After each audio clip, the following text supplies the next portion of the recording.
I'd have Colts.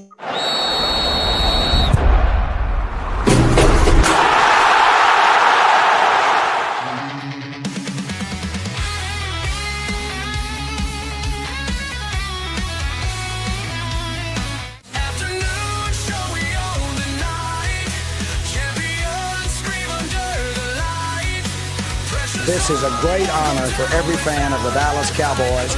I'm honored to be in the NFL.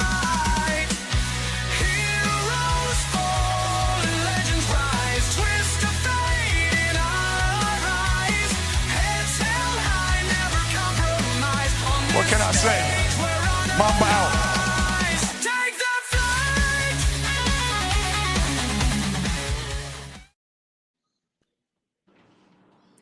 What's up, everybody? It's Jay McLovin. We got a full house today, man. We got Gonzo, Frankie C, Big Glenn, Tony. What a hell of a day, man, as we get ready to lead up to this Thanksgiving Day. I got to tell you guys, out here in Texas, it's really hot, man. I have been sweating so bad. I got to wipe my head with the restrictive schedule of the Patriots. And I got to tell you, it's hot out here, man. The restrictive schedule of the Patriots. I mean, it's whew. Anyway. Whoa. What a time! What a time to be alive. Tony, you got the show, Bubba? Hey, let's jump in. No, Tony. No. I like how Jay tried to do that shit. Before, Jay goes one-on-one trying to ask everybody how their day doing. But now you want to just jump right into it. It ain't going to happen, Jay. All right? You're not going to miss a day and think you're going to do that. First of all, it goes to show how Texan people are. Because look how Jay wiped first of all, you got a toilet paper and you wiped your head on it with the toilet paper. You didn't even rinse anything off. It was a French roll. Has not been used. You used the whole see, that just goes to show education in Texas is bad. All right. Hey, get your little towel, man. Yeah. Second of all, no. The toilet paper was the strictest schedule. You must have missed that part of the joke. Second of all, I want to know, Jay, did you go before we go live? Was that what you went to go grab? You went to go grab the roll of toilet paper? It was. I am 1,000%. I just want everybody to know how soft your schedule is. Okay, it's about this soft, killer. But anyway, let's. Also, please, if you like today's content, make sure you give us a like and subscribe on Gonzo Sports Room and Elite Sports and Entertainment Network. We do appreciate those subscribes on our YouTube pages. I'm doing great. I'm a little upset that Jay's hot and sweaty in Texas because I'm cold and freezing here in New York. But how everybody else doing? Yeah, I'm doing fantastic, man. I knew something was up when he sat back down and was all smiling and shit. So I figured something was coming. Oh man, Tony, how are you doing, Tony? Doing good, man. It's about 56 degrees here. Been raining earlier today, but it's not raining right now, so not too bad. Damn, 56 is better than what I'm dealing with. I'm in the 30s. Yeah, after today, it's going to be in the 20s and 30s the next 4 or 5 days. oh jeez, man. Maybe we don't even get to the 30s, but 2 days out of the first week, I think like the end of the first week of December, we'll actually hit 36 and 37 that Thursday and Friday. I better not hear you cry about it. Oh no, I'm good because right now it's like in the 70s, honestly, right now. Yeah, but when those 30 days comes, I don't want to hear you crying about it because I've been dealing with 30-degree temperatures for like the last month. I wish I was in the 50s like Chris and Tony. We were in the 30s about a week ago. Yeah, and it got back up too. And then it go up to about 50. Then we go back down in the 30s. I live an hour between Gonzo and Tony, so the temperature is pretty much the same here in Indianapolis. So it's all right. Well, this isn't Fox News weather, so Tony, go ahead and take it over. Yeah, I'm not Joe Cantori now, but go ahead, Tony. All right, guys, let's talk about some Monday Night Football. San Francisco over the Carolina Panthers, 20-9. San Francisco had 340 yards of total offense, 147 yards rushing. Not a great night for Purdy. 3 interceptions. Running the football, they did have the ball 37 minutes of the game. Carolina struggled, only 230 yards of offense, total offense, only 62 yards rushing, and that's big for them because they have to run the football to be effective. Also had 2 interceptions. Also, the big thing coming out of here, guys, Christian McCaffrey, man, leading the league in receptions with 81, got a total of 12 touchdowns, and he's got 796 yards rushing. and he's got 785 yards receiving. This dude's having a hell of a year, and he pretty much is San Francisco's offense. Jay, your thoughts on the game and Christian McCaffrey? Yeah, I mean, Christian McCaffrey, he really was the star of that game, right? I think he had over 100 all-purpose yards and a touchdown. I thought, obviously, Brock Purdy had a rough day with 3 interceptions. But, yeah, I mean, San Francisco, they pulled it out. It was, Rico Dowdle, I mean, he really wasn't effective. Bryce Young really wasn't effective. I thought that, I don't know, I forget the name of the player, but that one kid that was, it may have been Jennings, that was punched in the balls by that defensive guy, and then of course he gets up and hits him. I'd hit him too. I mean, I think that was kind of a cheap shot on his part, but ultimately I thought the game was it was sloppy, and Christian McCaffrey, like you said, had a good day. At the end of the day, I mean, 49ers got the win, and Dallas is still struggling to try to get in the hunt, and I don't think we're going to do it because right now San Fran has got us by a couple of games. So, Big Glenn, your thoughts on the game and Christian McCaffrey? Christian McCaffrey's looking pretty good right now, getting the job done, by receiving and by rushing. If you got him on fantasy, man, you probably have a good season. So, but I do have him. yeah, I'm gonna say it's been a good year for you in that way, Tony, in both leagues. But not surprised the Seahawks came from win in the manner in which they did, being 20-9 or 30-9, whatever it was.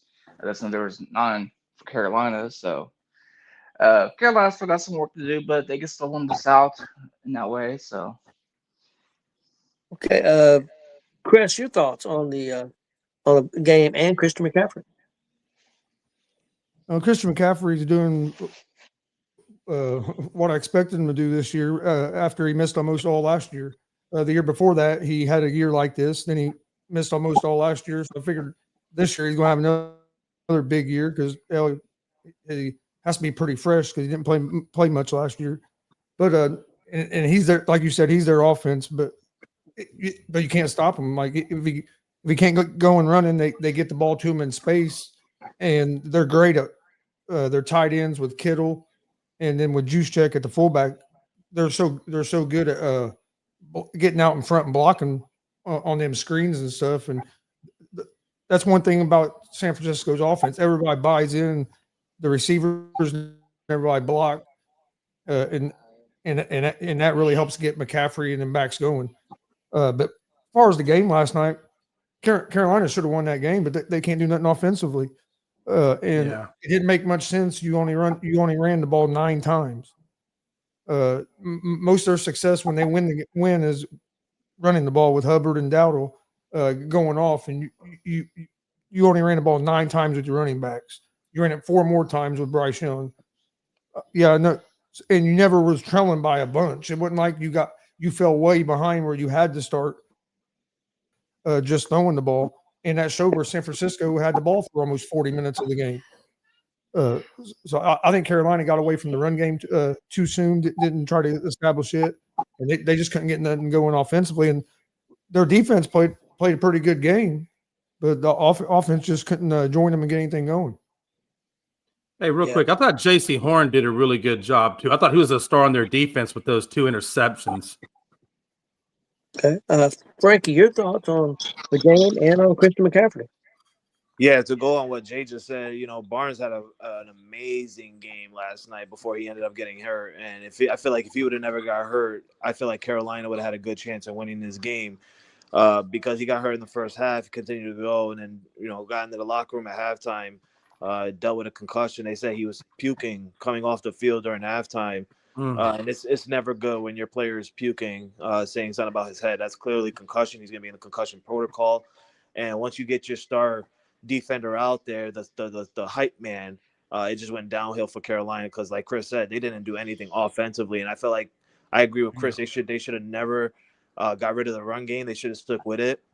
But Christian McCaffrey and the 49ers, man, they had a day. They really had a day. I'm not going to say Brock Purdy because he threw 3 interceptions too quick. That was a real weird first quarter because we've seen 4 interceptions in under like 5 minutes. It was really weird. So we were over here. I'm pretty sure all of us was thinking, like, is it going to be one of these games right here? So Christian McCaffrey had a game, all I can say, and then you can't expect nothing more from Christian McCaffrey. He's been doing it since day one. If he's healthy, this is what you get out of him. The only thing I'm gonna say why he balled out the way he balled out last night, Tony, Chris, Jay, and Glenn, this was his first time going up against the Carolina Panthers since going to the 49ers. This was his first game against his former team. You expected nothing less, and you expected nothing more. You expected what Christian McCaffrey was going to bring out against his former team, and he showed it last night. He was an absolute stud, and it's really shocking to me that this was the first time he played up against the Carolina Panthers since going to the 49ers, and it just goes to show what Chris said. That's how many times Christian McCaffrey gets hurt. That's how many times he's always out in a full season. For him to be in the 49ers for the last 5-6 years and finally face his former team that he hasn't played for in 7 years, it's mind-blowing. Yes, most definitely. One thing about Christian McCaffrey, he has the opportunity. Right now, he is doing it. He's leading the league in rushing attempts and receptions. And that would be the first time ever if anybody would get that job done. So he is leading the way right now. Don't know if he'll get it, of course. Being a running back, can he hang on to the most receptions? The only thing that worries me about Christian McCaffrey is I think what probably everybody worries about with Christian McCaffrey, and that's are they going to overuse him to where he's not available or he gets hurt before the playoffs because of an injury? That's the only thing that kind of concerns me when you're using a guy so much like him. Yeah. There's a lot of tread on those tires, so I really feel like that's the only thing that concerns me with Christian is can he keep this up throughout the season and in the playoffs? Yeah, that's true. They do use them a lot. Hey, guys, our next segment here, we're going to go to each person. We'll go to Frankie first. I want to know what you like about your football team, New England, and what right now, if you have any worries and what that would be about your team. And then we'll go to Chris and his team and so on and so forth. So, Frankie? Yeah, first of all, I just want to say don't come in here 2 days late about how about them Cowboys just because Jay wasn't here yesterday. I didn't see no comment about Cowboy yesterday from Joe. And then Jay's here, and all of a sudden he wants to be like, how about them Cowboys? Don't do that two-day late stuff. Jay didn't even come in here. First thing he didn't say was, how about them Cowboys? No, the first thing he said was, let me get some toilet paper because it's hot here in Houston. Nah, Tony, I feel like, listen, and Jay's right. We do have a soft schedule, but that's just how NFL's played out. When you have a bad year, you end up playing a soft schedule. It just goes to show that the year we get a new head coach, the year we have a high salary cap, the year we get a high draft pick, and we actually ramp up our offense and our defense, it's on a year where we have a soft schedule. Now I do know that we're going to have a tough schedule next year because we have a 10-2 record. We're going to be playing the best teams out of their out of other divisions next year. But for right now, I'm enjoying the ride, Tony. I truly am. I'm going to enjoy it because I'm a fan. I'm loving every piece of it. Drake May looking like an MVP caliber player. He has weapons, and Stephon Diggs is being that go-to guy for him. Hunter Henry's being the go-to tight end when we're in the red zone. Keyshawn Booty being the long ball passer. And then when we're down on a long three and three and pat more than 10 to get a first down, his go-to man is Demario Douglas. So he's having players to throw to, and it's looking really well. The offense is looking great, especially with Josh McDaniels calling the plays. It's looking like how we ran the New England system when Tom Brady was around. And I'm not gonna, and I don't want to, leave out the fact of our offensive line. Our offensive line has literally stepped up to protect Drake May better, and defense as well. Defense has always been good for the New England Patriots. I've always looked at my defense as good. I feel like that's the one thing we always are consistent with is a good defense. I feel like what Vrabel did in bringing in Milton Williams and Davis for the safety, it just worked really well out for how this team is looking. And it's just the start of it. Like I said yesterday, it's just a start because next year we have 11 draft picks and we still have cap space that's going to add into what we're getting next year. And then, we're going to get more into this New England system. The one thing that's concerning to me right now is the injuries that happened this past Sunday. And I said it yesterday, we lost Will Campbell, not for the year, most likely for the rest of the regular season though, with the MCL sprain, and we also are another offensive lineman, probably for the remainder of the regular season, with a high ankle sprain, which normally takes 4 to 6 weeks to heal. So we're hoping to see these two players back on our offensive line come playoff time. But for right now, it looks like the New England Patriots are finally going to have something to worry about on that offensive line this late into the season. Now, I did see this past week, the last 2 weeks, matter of fact, that my boys are tired. They are tired. We're 12 weeks into the season, and I said this yesterday that they are waiting and desperately needing that bye week that we are waiting for in week 14. So we got one more game, and then we get a bye week where my boys could get rested and a little bit healed up. But other than that, Tony, I'm liking what this offense is looking like. I'm liking what this team looks like. The only hiccup is the 2 injuries that are huge losses to the protection of Drake May on that offensive line. Yeah, I agree that them injuries could hurt you, but I still, like I said yesterday, I think you guys are going to be in the AFC Championship game. Chris, your thoughts on the Colts? What are you liking, and what concerns you? There's like a lot of things. We've been playing good. The offenses look good. We're the only team in the league that scored at least 20 points per game. I'll get to that here in a minute. But defense is getting healthier, especially our secondary is getting healthier. We're finally getting everybody back there. This weekend, we finally got to see Chavarius Ward and Sauce Gardner out there at the same time. Looked real good for 3 quarters. And then fourth quarter, we kind of – it's the only time their receivers got going. But I like Lou Anarumo's defense. I think our defensive scheme's a lot better this year than it was last year. Got out of just playing zone all the damn time. Now, sometimes I think we play a little bit too much man. There's sometimes I think that killed us a couple times against the Chiefs where we probably could have played a little bit of zone and was playing so much man. But that's his style, and it for the most part it worked. Like we were keeping them out of the end zone until that fourth quarter. They didn't have no touchdowns going into that fourth quarter. It was all field goals. And Mahomes didn't throw a touchdown that game, so defense is doing their job. Daniel Jones has played pretty good. It's cooled off a little bit, but he still like he played a good game against Kansas City. Fourth quarter, our offense struggled, but that wasn't all on him either. Things I worry about when you get DeForest Buckner back. We missed DeForest Buckner bad on our defense, especially up front. Yep. I think that's a big reason why the Chiefs Kareem Hunt had such a good day running the ball against the Colts. If you look the last 2 weeks, even though we had a bye week, but the game before that against the Falcons, they had success running the ball against us better than what. If you look at the numbers, last 2 games without Buckner, teams have ran the ball real well against us. Where before that, teams wasn't running the ball, wasn't getting over 100 yards a game rushing the ball against us. So that's really hurt our run defense. Not having Buckner should get him back hopefully here in a week or two.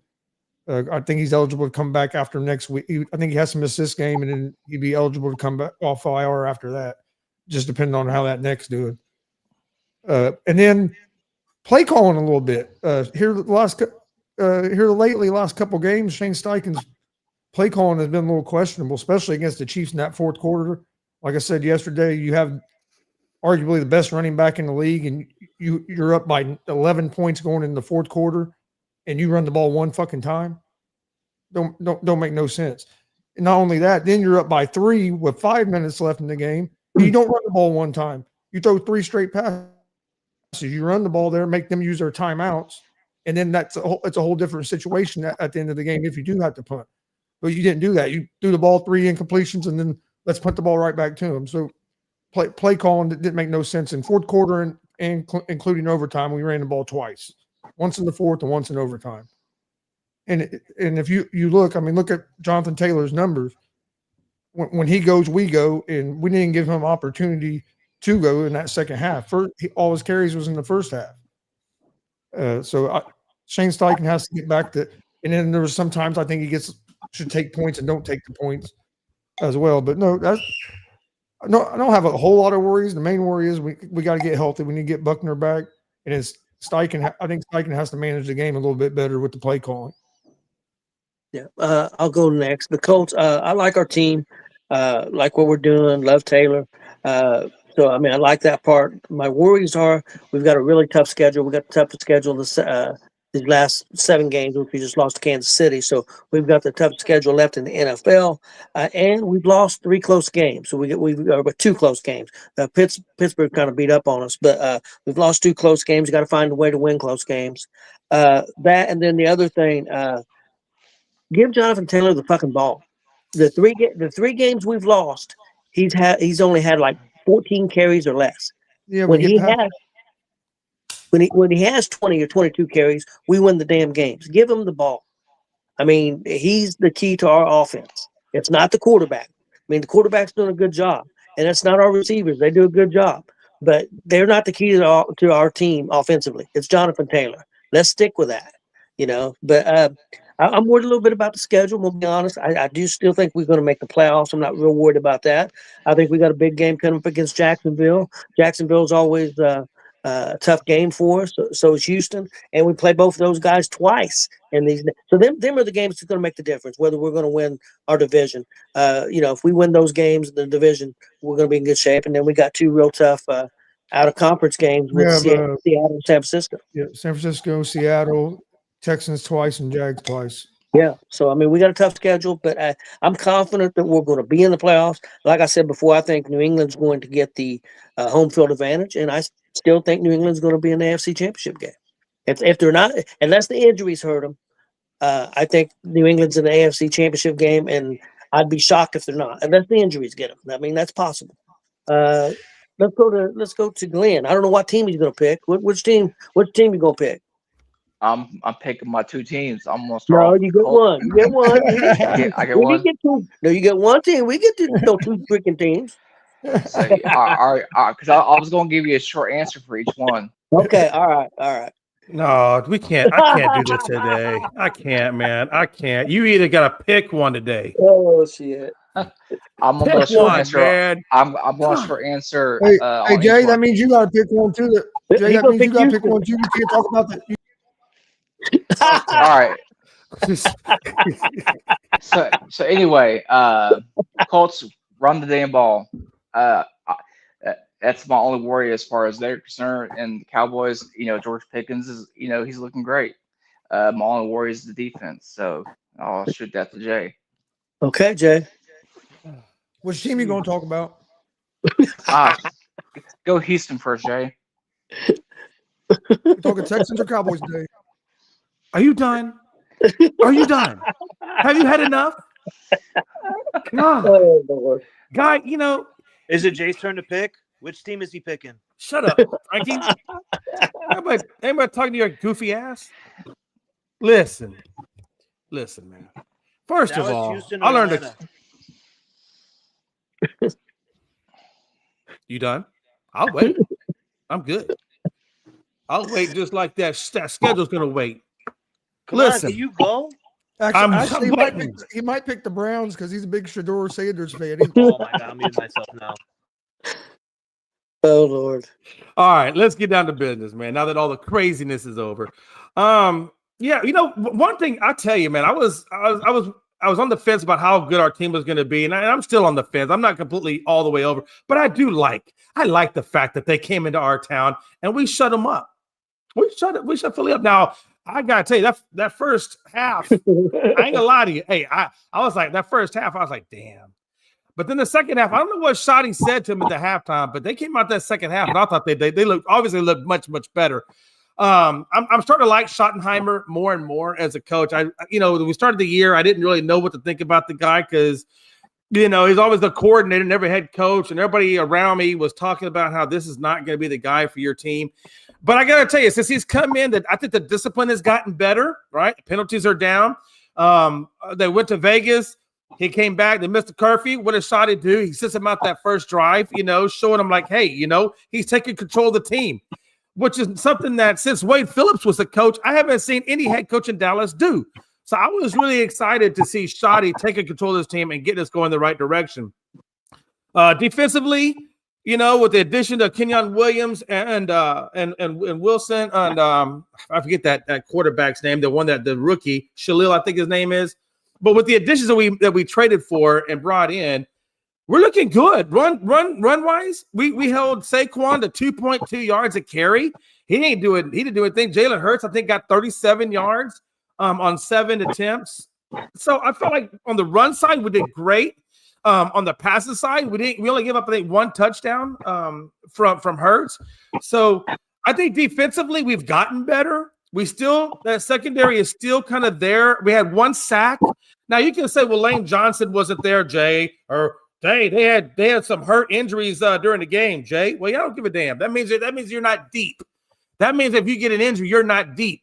Okay, so I feel like I like the way our team is playing. Now for 5-5-1, the one tie was against Green Bay. You know, Green Bay. When we did play Green Bay, they had Micah Parsons there, and we were able to withstand Micah Parsons. I didn't know how we were going to do because I know he knows our defense and our offense really well. So I like what we're doing. I like what we're doing offensively. I mean, George Pickens, geez, the guy went for over 170 yards. I mean, he has some incredible catches.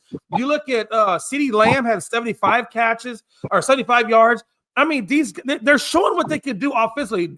Williams had a great day running the ball against that tough Philly D. So, I'm seeing some cracks in Philly. I'm seeing some cracks, and I feel like I'm not saying we're Super Bowl bound. I'm not even saying we're NFC playoff game bound. But what I am saying is this team is playing and this team is executing much, much better than what anybody gave them credit for. And I got to credit Brian Schottenheimer. Dak Prescott's looking good, and our defense, is showing that they can do something. So, yeah, I like it. I like where we are, and I think we have a good shot at a wild card. I don't think we're out of the wild card race by any means. Obviously, the Kansas City game is going to be huge, right? Yeah. I think I will tell you, I think we can match up with anybody if we play like we played against the Eagles. If we play that brand of football, we can match up. But we got to play that brand of football. We got to play that brand of defense. I'm not saying we're Super Bowl bound. Don't get me on the delusional train. But I will say that we can, if we play like we played against the Eagles, we can match up. And I tell you right now, I'll put us up against the Chiefs. I know you guys didn't get the job done, but I think we can get the job done. I really honestly believe that. But it all starts with the offense. It all starts with the run game, so that we can focus on the pass defense, and we'll see what happens. All right, guys, let's move on to some Major League Baseball real quick. Big trade made in Major League Baseball. Sonny Gray traded to Boston. St. Louis got 2 pitchers and a player to be named later. Sonny Gray, 14-8 last year. 14 wins. Not a great ERA, had a 4.28 ERA, but I think a lot of that might have been early in the season. And 14 wins, nothing to sneeze at. Chris, your thoughts on Sonny Gray going to Boston? Good pickup for the Red Sox. Sonny Gray's a good pitcher. We had him at the Reds for a while. I was disappointed when we let him go. That ERA is a little misleading because he's like you said, he had a tough start to the season coming off an injury, but then once he got going, he was a lot better. But yeah, it's a good pickup for the Red Sox to bring a veteran guy in to the mix with the younger pitching rotation that they have. So. Yeah, I think it's a real good pickup. Okay, let's go to Frankie since Boston's in his team's division. I know you probably don't like this, but your thoughts on Sonny Gray going to Boston? I don't care too much about it, Tony. All right, I don't care too much about it. I think Boston is dumb for bringing him in. That's the dumbest move they could have ever done. But I'm not surprised because Boston Red Sox is a dumb team. They're owned by a dumb owner. They're managed by a dumb manager. Their captain is a dumb captain, and now they brought in a dumb pitcher. And listen, I wouldn't have said this if he would have never got traded, okay? I wouldn't have called him dumb. But now you're a Boston Red Sox, you're a dumb pitcher. Now, I guarantee you, because Chris should know this just like I do, this is an injury-prone pitcher, and I would not be surprised if this dude ends up getting hurt this year and being out long term for the Red Sox, and that would be nothing sweeter than seeing that happen. I'm praying that it happens because you're wasting your time on bringing in this dude. The Cincinnati Reds didn't want him no more. It upset Chris. They didn't want him no more. The St. Louis Cardinals didn't want him no more. So they shipped him off to you because you're a dumb franchise that just accepts anyone. The only good player you got on that starting roster is Garrett Crochet. That's it. I don't believe in Sonny Gray. I don't think he's going to do anything this year. And if he does, it's not going to be against my Yankees. So I don't care. It might be against your Cincinnati Reds. It's probably going to be against Jay's Astros, but it ain't going to be against my Yankees. I don't care. Look, Jay said no. So, all right, then it's not going to be against Jay's Astros. The hell, it might be against the Reds then. It ain't going to happen, though. Sonny Gray's going to end up with Tommy John. I guarantee it. We're going to get the news, and then you guys we're going to come back on here and be like, yo, you guys remember what Frankie said during the winter break that Sonny Gray's going to leave with Tommy John? Well, there you go. I'm a goddamn guru. You're welcome, Boston Red Sox. Let's go, Yankees. Merry Christmas. Jay, your thoughts on Sonny Gray going to Boston? Yeah, Sonny Gray's 36. He had 201 strikeouts in 25 or last season. I should say last season, and he had 203 strikeouts the season before that. With the 4.28 ERA, they're going to put it behind Crochet. They gave up 2 pitching prospects for him. I think it's not going to move the needle. I don't think for Boston. I don't think it's going to move the needle for them. I think St. Louis got rid of money. I think they got rid of a pitcher who's 36. And I think they got some young prospected talents to put in their farm system and see what they get out of it. So I think it's better. I think it was a better move for St. Louis than it was for Boston. I'm gonna agree with Frankie on that. I think St. Louis got the better end of that stick because they got rid of they got rid of money, which obviously if that cap goes into effect, that will help them. And they got rid of aging pitchers and they got young prospects in return. So we'll see what happens for them. But I thought it was good. I think it was more better for St. Louis than it was for Boston. I don't think it was bad for St. Louis to get rid of the money because I don't think they're a World Series caliber team. I think Boston's trying to head that way. So I think getting them maybe I don't know. He's going to be a number 2 or number 3 on Boston. He's not going to be a number 1. So I think if he stays healthy, I think he's a big help to Boston. And something else, I don't think Boston's done. There's a lot of rumors going around about a lot of other players that Boston's going after. I think Boston's going after a World Series this year. Not saying they're going to get it, but I think that's what they're playing on. They're going all in. So let's go to Big Glenn. A typical National League guy to say some dumb shit like that. Boston going to the World Series. Stay in your lane, Cincinnati. Hey, I didn't say nothing about Cincinnati going to the World Series, did I? But you know what? Coming out saying Boston in the World Series, that means they have to go through the AL. Meaning they have to You know go what's through funny? Astros, they have to go through the Yankees. Don't disrespect our teams like No, that. they're You not stay in worried about the National League Yankees. corner. They're won't have to- worried about Toronto. They're not worried They about might have that. to go through the Yankees. They won't have to go through the Astros. You know what's funny about Tony saying that? It's the fact that you can't get Red Sox without the word Reds. So, yeah. Well, I think if I'm not mistaken, I think the Red Sox has been around longer than the Reds, so technically you took it from them. Yep. actually, no. I think that Chris is riding the high of Indiana actually doing something and being the only credible franchise probably in all the state of Indiana, and he's riding it so high that it's messed up his brain a little bit. It's okay, Chris. I know you Yes. high over there right now. You high on life in Indiana. I get it. I got you, man. We all cloud. saying the guy that thinks the Cowboys are the best team in the league now that they beat a beat up Philadelphia team. Wait, that didn't whoa, have whoa, half the whoa, players whoa, on the whoa! team. No, no, sir. No, wait, You are not wait. going to twist I my am words. gonna do that. You are You know not why I'm going gonna do to. I that? did not say Here's that. why I'm going to do that. Because you want to always say, "Oh, you play a soft schedule." Well, guess what? You beat a beat up weak team. What's the difference? You can't have it one I way told you.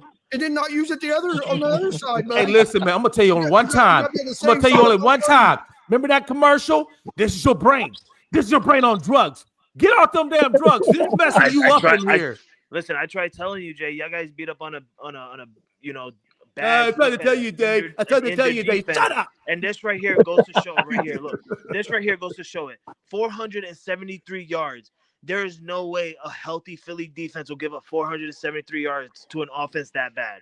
Hey, Maybe- I just want to say maybe- one thing. I just maybe want to say 273. one thing. I just want to say one thing because he did twist my words. I never said that we were the best team in the league. I never said that. I even said that I don't expect us to make the Super Bowl. I don't expect us to make the NFC Championship game. I even said we were fighting to get the wild card. So never did I ever say they were the best team. I said you said they were one of the best teams, and that's what you said because you said you would put them up against anybody, which means that I think we can match up against anybody. I never said you said they were the best team. Okay, and another thing, you want to say I used the only thing we got going? I think the Colts have a better record. Yeah, how did Kansas City? How'd you face against Kansas City? Sit down there. We lose one. Okay, how'd you face against the Carolina Panthers? Oh, you faced against the Eagles the first time. You lost more games than we have, dumbass. Look, man, you went up against a Kansas City team. You went up against a Kansas City team that has 0 run game. Pacheco, garbage. Hunt, garbage. No run game. You had the best Ram running back in the league, and you screwed the pooch. Jay. Yeah, but we didn't get beat nothing by Carolina Panthers, that team that has no offense. Yeah, you're right. You know what? Sometimes you learn from defeat, and we got better since then. We've gotten better. No, it's a good thing to lose. I didn't say that. I said you learned. I didn't say it was good to lose against a good Kansas City Chiefs team. It's a bad thing, but they get beat by 500. Get beat 39 by 500 team. Oh, that's a learning experience. Come on now. Hey, Glenn, are you done with your Boston take?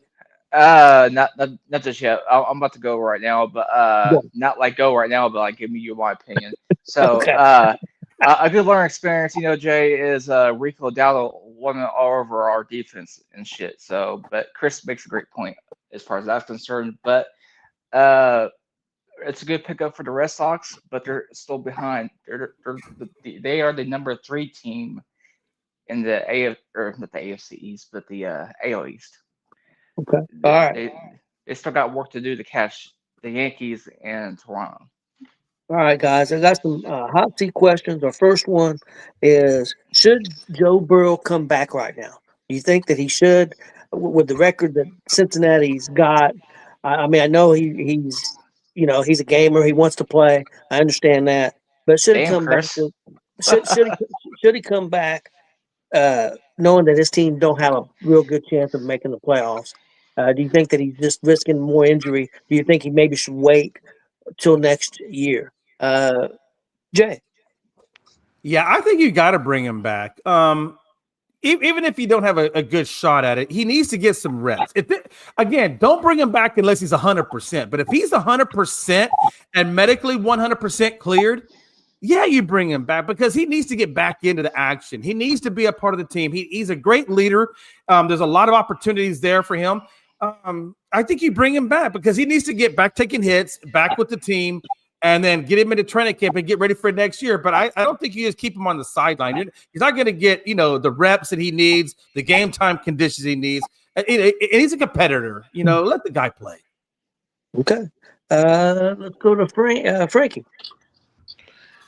Yeah, I agree with Jay. I don't think they should bring him back until he's like 100% healthy. I don't want him coming back out there 75%, 80%. I don't even care if he's 90 to 95%. Don't bring him back out there because Joe Burrow, at this point, what are you fighting for? You're not even in the hunt picture. You're not in the playoff picture. I get your 3rd seed, and the AFC West or the AFC North can honestly go up to anyone because Baltimore started off 1-5, and now they're in the first place spot. So realistically, they do still have a shot. But Joe Flacco's playing good for you guys. Like literally, Joe Flacco's playing great for you guys. Sorry, I had a brain fart 2 seconds. When Joe Flacco's playing great for you guys, you might as well just keep it going. There's no need to bring him in. Yeah, I'm gonna talk about that, Jay. I'm gonna bring that up. I seen that shit. I think that's the most stupidest thing he's ever said. But I'm gonna talk about it, and you're gonna hear me. I think it's too soon, Tony. I don't think you should rush him back because once you do, he's gonna get hurt again, and it's gonna be even long term for his injury. Might as well bring him back next year. See what you can do next year. There's no need to rush to do because you're not fighting for anything right now. I'm gonna address that comment when everyone goes through, and I'm gonna let Jay sit there with an attitude. Okay. My thoughts is they're talking about him playing Thursday. If he wasn't ready this past Sunday, decided not to play him last Sunday. What's 4 or 5 days? So I don't think he's 100%. I don't. Again, I agree. I don't think he should play these 100%. And then if that's the case, I mean, that's the case. They're out of it now, in my opinion. I don't think there's any way they make playoffs. And if they lose another game, for sure they're not. So maybe play the last couple of games of the season. I don't know if he should play at all this season. I don't know. I got mixed emotions because the offensive line is not good. The defense is not good. Yeah, I don't know if he should play. I don't think he should. Chris, your thoughts? Yeah, I think he's going to play Thursday. I think he's 100% healthy. I think he was healthy enough. I think he was healthy enough to play last week, but I think they set him out to get him a few more days of reps in practice, and then they're going to bring him in on Thursday. They technically still have a chance because they play the Ravens twice. I mean, if they can win both those games, they can get right back in the division hunt. I'm not saying they're going to, but they do. But I think if he's 100% healthy, you got to play him. You're paying him a bunch of money, and you kind of owe it to your fan base to play him as well. They're spending all these money on tickets to just have a guy stand there on the sideline and not play if he's healthy. And also Joe Burrow, if he's healthy, he's going to play. Well, he's going to be out there. He's going to play like he's a competitor. That's the type of guy he is. So I think he's going to play Thursday night, and they're going to try to get that win against Baltimore, and they're going to try to climb their way back into it. Okay, Big Lynn. I'm a Joe Burrow fan, so I would love to see him come out and play. Because the kind of player that he is, flashiness, shit like that. But having him out there is a huge risk with that offensive line. If they had the Colts offensive line, I'd be like, hell yeah, put his ass out there. But obviously that's not the case because their Bengals offensive line sucks. So I think having him out there is a risk. I see why they're trying to do it to stay in it, to keep the fans base interested enough to keep them coming to the games. But I think it's a bad idea all around. Excuse my language, but every single owner in the NFL says, fuck these fans. They don't care about us. Oh, I know. They really don't. They really don't, honestly, because we're going to go see them anyway. We're going to waste money to go see our team anyway, so it doesn't matter who's going to be the quarterback. I think it's just dumb. Like, he had surgery on his toe. Surgery. There's no way that he could be healthy, Chris, when you have surgery on your toe not so long ago. Like, I get it. Everybody's probably like, bro, it's a toe injury. But if the man can't stand on the field because of a surgery that he had on his toe, and let alone standing and running around on that foot, what happens if he gets his foot stepped on by an offensive lineman? Because we've seen many quarterbacks get tripped up by their offensive linemen. You're getting stepped on by cleats. You feel that. That's true. I'm just saying, don't start him. Hey, guys, I'm going to get out of here. I got to go, but I know Frankie wanted to address Joe. And Have a good one, Tony. We'll see you tomorrow, man. See you guys tomorrow. The floor is yours, Frankie. Well, I just want everybody to know firsthand that Glenn just admitted to us that he has a third NFL team. He says he's a Joe Burrow fan, so we now know that he's a Cincinnati Bengal fan. Nope, I never said that. Now he likes Cincinnati, he likes Indy, and he likes Dallas. More is going to accumulate, and we'll bring more news to you as we figure out how much more teams he likes.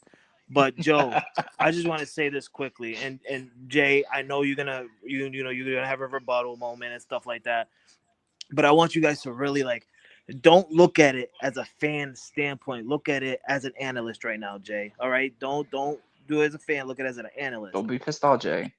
He's gonna get pissed off. Obviously, it's his team. I don't care if he gets pissed off because I do the same thing. I get pissed off, but I want him to look at it real quickly as an analyst rather than looking at it as a fan. Now, he's saying that the Eagles had their whole defense healthy against us. What are we talking about?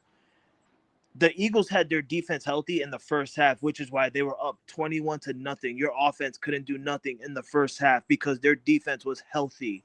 Once that second half started, something switched within the Cowboys. Now, I'm not going to – and I said this to Jay in a group chat.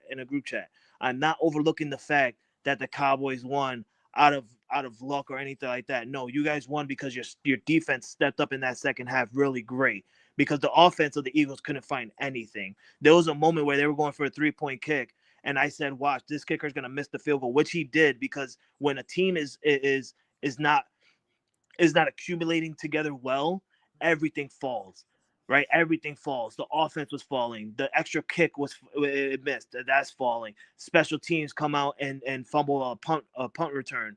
That everything falls together when it's not clicking. And it started when a lot of players, I think it was like 5 or 6 players, once the second half started, 5 or 6 players on the Eagles defense went down one by one. And I don't want to sit here and say that is the main reason, because like I said to Jay, the main reason was because Dallas defense turned it around that second half and stopped the Eagles offense. I mean, Saquon Barkley literally could not run. I think he had under 30 rushing yards. Yeah, I mean, 2.2 yards per carry. Yeah, see, so like your defense turned it around. They stopped the run, and all they had to worry about was stopping the long ball passes. So like your defense stepped up great. That's what won you guys the game. But don't sit here, Joe, and say that you guys played a healthy Eagles defense when you did it in the second half. The first half you might have, because like I said, the Eagles were up 21-0 because that defense was healthy, stopping your offense. Your offense couldn't do anything that first half. But once the players started going down, important players at that, one by one, every like 2-3 minutes, a Eagles defender was going down. That's what was changing the scenario of the game for the Eagles, or for the Cowboys. I apologize, because once those players were going down, Dak was getting the open mans. Dak was getting the touchdown passes. George Pickens was actually getting open and and getting the balls that was getting thrown to him because of the safeties that were getting hurt one by one. The inside linebackers getting hurt one by one. And this ain't no excuse. There ain't no excuse. I'm not saying nothing about it. I'm not even an Eagles fan. I'm seeing from my point of view from when I watched that game. Okay, from when I watched that game, I seen that 5 or 6 Eagle defenders went down one by one in a short amount of time in 2 quarters, to where the Cowboys offense was able to step up and finally get some drives down the field and get some 6 points on the board. Now, where the Eagles messed up was going for a long field goal. They shouldn't have done that. I feel like they shouldn't have gone for a long field goal, especially when your kicker already missed it. We knew he wasn't going to make that. Eagles messed up at the end, or the Cowboys messed up at the end as well, when you got that with the fumble from the punt return. And I told Jay this. I said you should have went for the 3 instead of worrying about the final second drive to go for that game-winning field goal. Because if you would have went for that 3, all you had to worry about was getting the 3 and out, and just having the Eagles run the clock out, because your offense was stepping up against that defense. That's the only thing I say about that game. You guys earned it. I'm not saying you didn't earn it, because your defense stepped up against the offense. It's not the offense that did it. I'm saying it's the defense that got hurt, which is what made Dak Prescott find his mans, and the Cowboys were able to get down the field and get the points. That's the only reason I'm saying that. I just want to say one quick thing. We won't take too much more time on this, but I did want to say one thing. Here's the thing. I get the part about the defense and the injuries in the second half. I'll give you, even if you want to use that, I'll give that to you. No problem. Here's my point. The fact that we beat them by 4 points, the fact that they couldn't get a point in the third or fourth quarter, that has nothing to do with the injuries on their defense. That has everything to do with I'm saying that has everything to, number one, they couldn't execute in the third or fourth quarter. And number 2, they couldn't score in the third or fourth quarter. That's all about making adjustments. Now, I'm sorry. Everybody, it doesn't matter how you start that damn game. It only matters how you finish it. And if you make the right adjustments at the halftime and they don't make the adjustments at halftime, I'm sorry. That's a win. It doesn't matter about the defense. The fact that they didn't score anybody, all they had to do was score one time or just 2 field goals. And the fact that they couldn't even get 6 points in that second half, come on, man. That has nothing to do with about the injuries. It has nothing to do with the injuries. It has about our defense stepped up and their offense sputtered. And that's the end of it.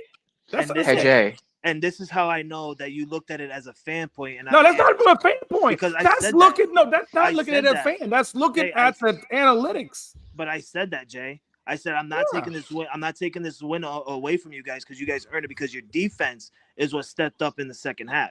Your defense is what stopped the Eagles. So I said that. But here's the thing. At the end of the day, I'm gonna leave it this. At the end of the day, that game is behind us now. Now we go on to play the Chiefs. And this is what I'm saying. I don't know about this Cowboys team yet. I'm right there with you, man. And Chris, I'm not saying we're the best team. I'm saying we can match up. I'm not saying we're the best. I think this Chiefs game, though, is paramount. Come Thanksgiving Day on Thursday, which is a couple of days, we're going to find out exactly what this Cowboys team is. We go up against Patrick Mahomes, and we're going to see what we have. And if we can beat the Chiefs, maybe then we start looking at the Cowboys maybe a little bit differently, and we'll see what they can do. Right? Hey Jay, Anyway, I got 4 quick questions for you, Jay. Yeah. Can you win the game in the first quarter? That's a good point. No. Don't pull that Scheinheimer bullshit locker room salvation shit over here. Yeah. We ain't hearing that shit. No, but I do think the Cowboys have to get off to a better start that first half. Offensively, we have to get established at a much better rate than what we did. That's what it is. Jerry Jones went from an angry baby face to one of the happiest kids on Christmas Day.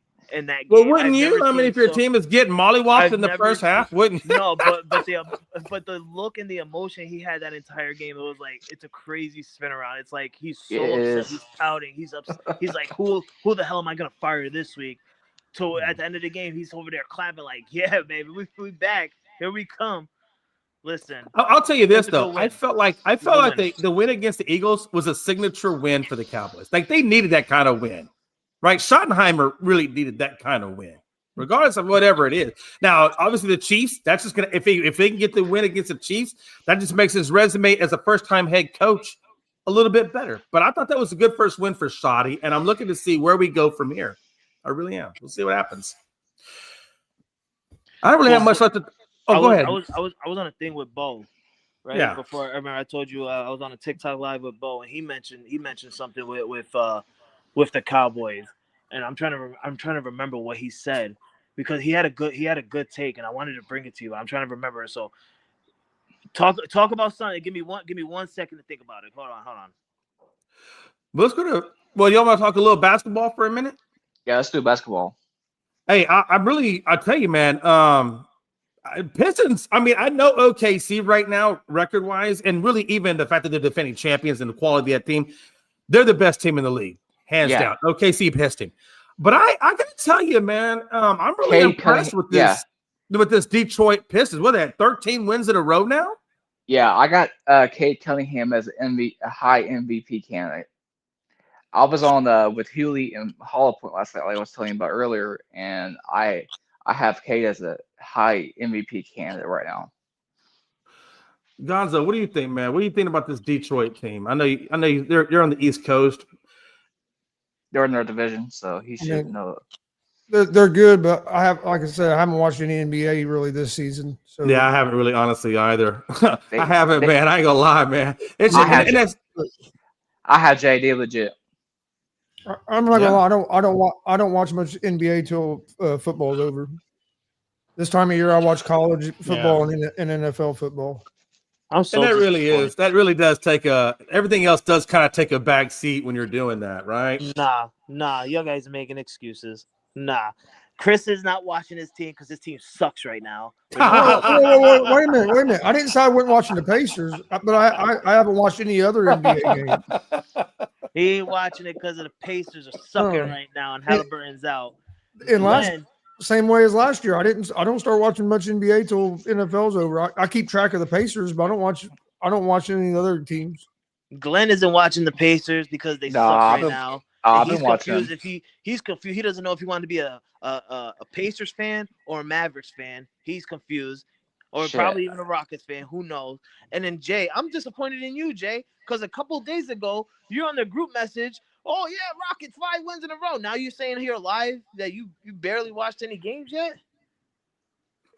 No, I'm not saying I barely watched. I said, well, I did say that, but primarily though, that's because I haven't had ABC or ESPN. I haven't had much of anything with this YouTube TV. So we just got ESPN back and NBA back or ABC back. So now I'm able to watch some more games, but I have not been able to watch because they haven't been televised here. So I've been kind of just keeping up with it as the live box score on ESPN. I used to be able to stream, but now they made it harder to stream. I don't know how you're streaming because every time I try to stream, they it doesn't. It says you're not allowed to anymore or something. I live in New York. We do everything illegal up here. Yeah, same here. I like to live dangerously. I got the same thing. Pretty much that Frankie uses, but also the same thing Gonzo uses. So. But you know what? I'm gonna tell you one thing that really has impressed me with the Rockets is, no, seriously, Because it goes back to last year. Last year we had no 3-point shooting. Chris, you saw it, man. Frankie, you all saw how bad we were at the 3-point line. Yeah. But and I kept asking myself, why aren't they playing Reed Shepherd? Because they drafted Reed Shepherd specifically to be the 3-point guy. Because when you guys played Golden State, him. because when you guys play Golden State, you was looking like a 7 seed instead of a 2 seed. I'm telling you, right? No, seriously. Yes, seriously. I know. And now you look at Reed Shepherd, and Reed Shepherd's averaging damn near 20 points a game, and it's all basically around the 3-point line. And I think that was one of the KD. biggest things off of our bench was Reed Shepherd and how they've incorporated him into the team. And KD's been looking pretty damn good too, man. So Right. KD ain't doing shit. Yeah, he's averaging about almost 30 points a game. I'm pretty sure he's doing pretty good. He ain't doing shit. You're just mad because he's playing well and you can't talk shit about him. I Hey, can guys, talk I'm shit gonna about jump off. how well he playing. I'm gonna jump Okay. off here, but I'll see you guys. I'll talk to you guys tomorrow. yep, see you All tomorrow, right, hey, Gonzo. happy Thanksgiving.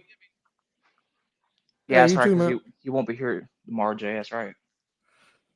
Yeah, I won't be here tomorrow. But yeah, hey, we're pretty much at the top of the hour, man. Unless you guys got anything else y'all want to talk about. Nah. Luka, All right, we're gonna get out of here early today because I gotta go finish getting this turkey and everything ready. Speaking of turkeys, hey, check us out on the Whiskey Hour content. I'm put out one video on Facebook, and you can find that in our link description. Just go to our link tree, and pretty much on YouTube. I think it's on our Facebook page. I'm actually smoking a turkey, spatchcock style. So if you want to learn how to smoke a turkey and you think you want to do that, check out our videos. And you can see them all on there. I'm gonna do it. I've done it all the way from the preparation all the way to the finished product, including the smoking, everything you need to do, all the ingredients you need to have. Check Do it out what on our style? videos. Huh? Do Yeah, what- it's called do- spatchcock. Yeah. I'm Spatchcock. proud to say that Jay's got some good hands because if he almost let that turkey slip off that counter. Yeah. Bro, you That don't shit even was- know, man. Hey, I thought that thing was gonna hit Melanie in the forehead. Yeah. It's a good. Yeah. Especially what ended up on America's Funniest Hey, Home I'm gonna tell you right Videos. now, if you've never spatchcocked a turkey, it's hard. I mean, I know they make it look easy, but getting that damn spine out is not as easy as it looks, but it can be done. I promise. Yeah. I did it, so you'll see. If I can do it, anybody can do it. But again, I want to wish everybody a happy Thanksgiving. I hope you guys have a great time. And again, if you want to learn how to spatchcock that turkey, man, check out those videos. They're on the ESEN network. Again, check it out on the link tree. The first one's already up. The second one will go up this afternoon, and then the third one will go up this evening, and then the last one will go up tomorrow before noon at some point, I would imagine. And that will give you all the things that you need to know. Hey, it's your boy Jay McLovin. We want to thank Tony, Big Glenn, Frankie C, Chris, Gonzo, all the people that hang out. Joe, appreciate you showing up in the chat, hanging out with us. And until next time, it's your Dustin. boy. And Dustin. Oh, yeah, man, let me Dustin not can't forget think about Stat his Guy. ass. Yeah, man, my bad. Stat Guy, I promise, man, I didn't forget you, I promise. But we appreciate all you guys in there. And check us out tomorrow at 1 o'clock Central and 2 o'clock Eastern, right here, same time. Linktree is in the description.